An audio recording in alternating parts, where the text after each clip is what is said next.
एक बुढ़िया के पास एक गाय थी। बुढ़िया उसे बहुत ही प्यार करती थी और प्यार से उसे गौरी कहकर बुलाती थी। प्रतिदिन सुबह दूध दुहने के बाद बुढ़िया गाय को चरने के लिए छोड़ देती थी। शाम होते ही गाय वापस घर आ जाती थी, किंतु एक दिन गाय समय से घर नहीं लौटी। चिंता में डूबी बुढ़िया गाय को खोजने निकल पड़ी। बुढ़िया ने देखा कि नदी किनारे एक खेत में उसकी गाय खड़ी घास खा रही थी।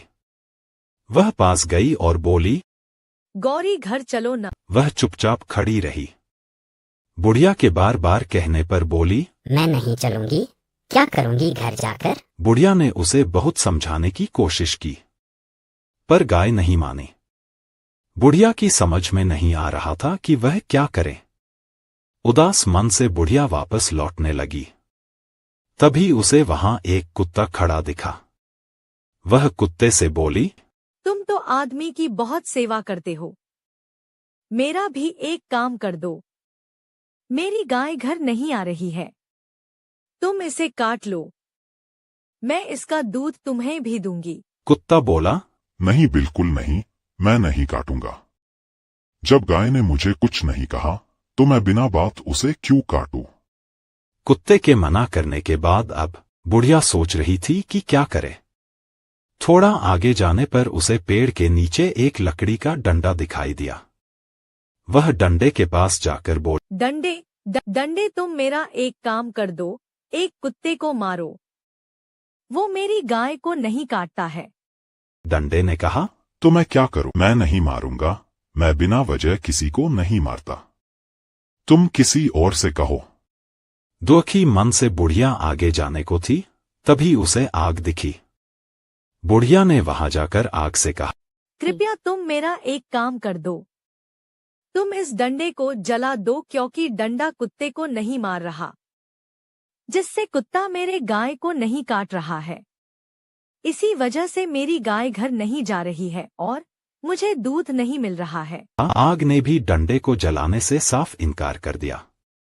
बुढ़िया फिर दुखी मन से थोड़ी देर वहीं खड़ी रही। तभी उसे बहती नदी का ध्यान आया। जहां गाय खड़ी थी वो वापस आई और बुढ़िया ने पानी से भी अपनी सारी बातें बताई, लेकिन उसने भी मना कर आग को बुझाने से इनकार कर दिया। बेचारी क्या करती, उसे कुछ समझ नहीं आ रहा था कि अब वो क्या करे। फिर वो आगे गई तो उसे एक बैल आता दिखा। बैल के पास आते ही बुढ़िया ने बैल को सारी बात बताई और बोली, तुम पास वाले खेत में पड़े पानी को पी जाओ, ताकि मेरी गाय घर आ सके। बैल ने भी पानी पीने से मना कर दिया। अब बुढ़िया को लगने लगा कि अब तो मेरी गाय मेरी हाथ से गई समझो। तभी बुढ़िया की नजर एक रस्सी पर पड़ी। फिर बुढ़िया फटाफट रस्सी के पास गई और रस्सी से बैल को बांधने के लिए कहा, लेकिन ये क्या, उसने भी साफ इनकार कर दिया। फिर बुढ़िया को वही घूमता एक चूहा दिखाई पड़ा।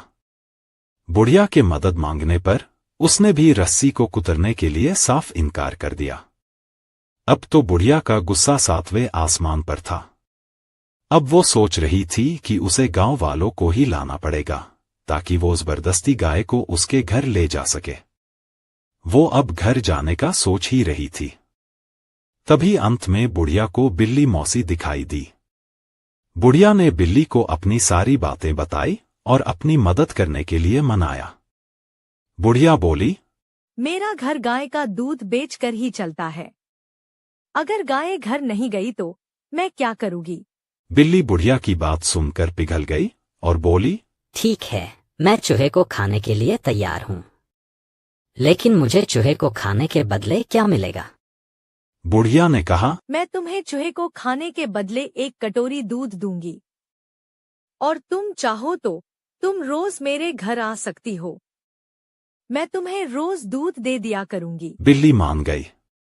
वे जैसे ही चूहे को खाने के लिए गई, चूहा बोला, रुको बिल्ली मौसी, मुझे मत मारो, मैं माताजी का काम कर दूंगा, मैं रस्सी कुतरने के लिए तैयार हूं। बुढ़िया चूहे को लेकर रस्सी के पास गई तो रस्सी बोली, अरे अरे, मैं भी माताजी का काम करने के लिए तैयार हूं, मैं अभी बैल को बांध देती हूं। बुढ़िया और रस्सी के आने पर बैल बोला, रुको रुको, मुझे मत बांधो, मैं पानी पीने के लिए तैयार हूं। बैल जब बुढ़िया के साथ पानी के पास गया तो पानी बोला, नहीं नहीं, मुझे मत पीना, मैं भी आग बुझाने के लिए तैयार हूं। बुढ़िया ने ये बात आग को बताई तो आग बोला, रुको, मुझे मत बुझाओ, मैं लकड़ी जलाने के लिए तैयार हूं। आग की बात सुनकर लकड़ी बोली, रुको, मैं कुत्ते को मारने के लिए तैयार हूं। फिर बुढ़िया लकड़ी के साथ कुत्ते के पास आई। ये सुनकर कुत्ता बोला, रोको, मैं गाय को काटने के लिए तैयार हूं। फिर गाय बोली, रोको रुको, मुझे मत काटना, मैं घर जाने के लिए तैयार हूं। फिर क्या था, जाते समय बुढ़िया ने बिल्ली मौसी को धन्यवाद दिया और बोली, अब तुम रोज मेरे घर आना। दोस्तों, आपको यह कहानी कैसी लगी हमें कमेंट जरूर करें।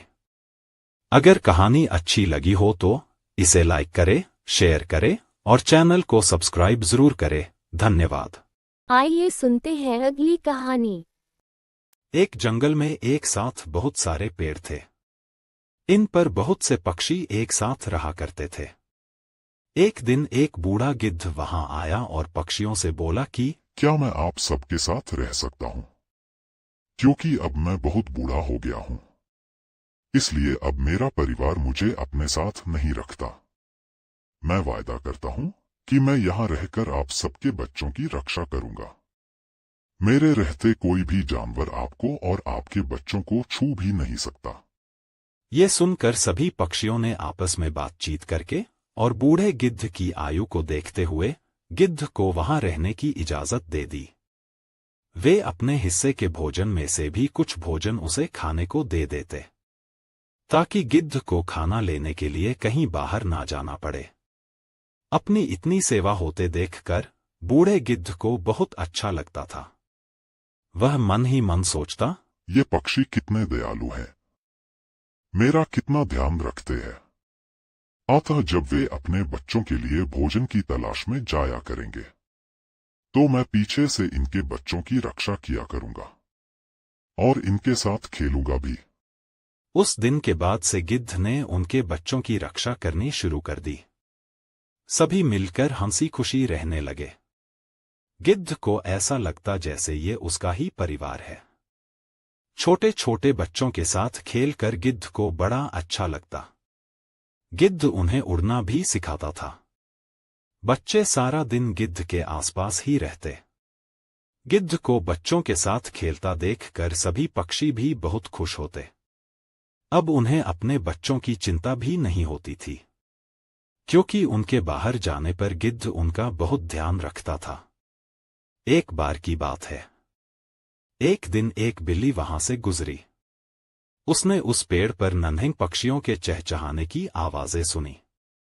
उसने सोचा, अरे वाह, यहाँ तो मुझे कुछ छोटे व ताजा पक्षियों के बच्चे खाने को मिल सकते हैं। आज तो लगता है मेरी दावत हो गई है। लेकिन तभी उसे देखकर पक्षियों के नन्हे बच्चे डर के मारे जोर जोर से चिल्लाने लगे। बूढ़ा गिद्ध नींद से उठा और बोला, कौन है? बिल्ली गिद्ध की आवाज सुनते ही पहले तो डर गई। फिर उसने सोचा कि यहां थोड़ी युक्ति से काम लेना पड़ेगा। वह बोली, सुप्रभात श्रीमान, मैं सोना बिल्ली हूँ।